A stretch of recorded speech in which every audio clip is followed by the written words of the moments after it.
David should have been at war, but instead he was on the balcony of his house watching a woman bathe.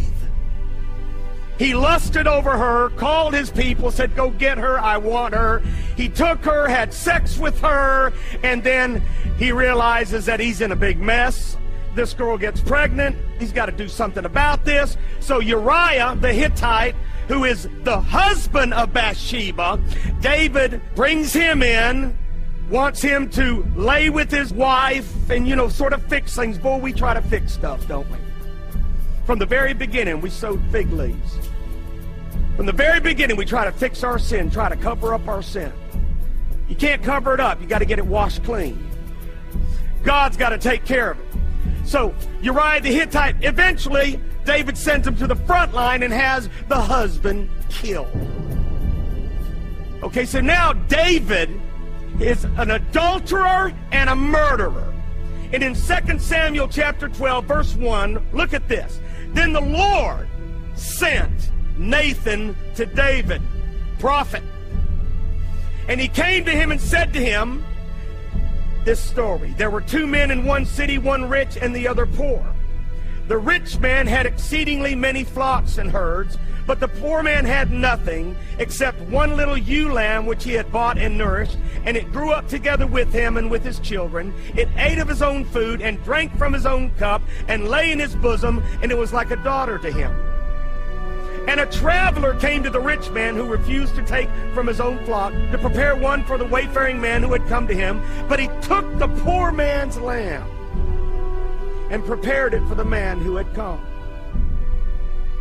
Prophet of God telling a story, and the sinner listening.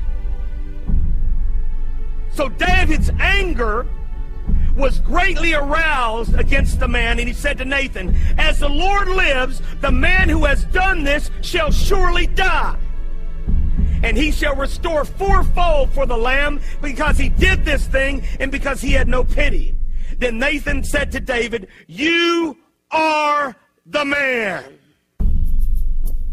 Thus says the Lord God of Israel, I anointed you king over Israel, and I delivered you from the hand of Saul. I gave you your master's house and your master's wives into your keeping, and gave you the house of Israel and Judah. And if that had been too little, I also would have given you much more. Why have you despised the commandment of the Lord to do evil in his sight? You have killed Uriah the Hittite. Oh, I love prophets.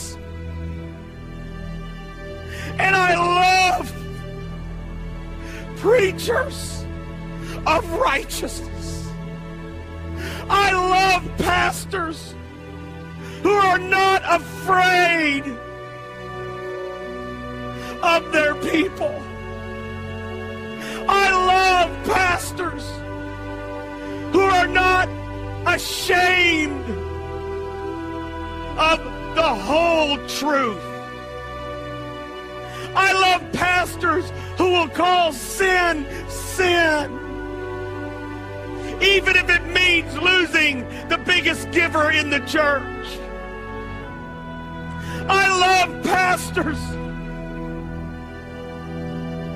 Dear Jesus, some of you are watching at home.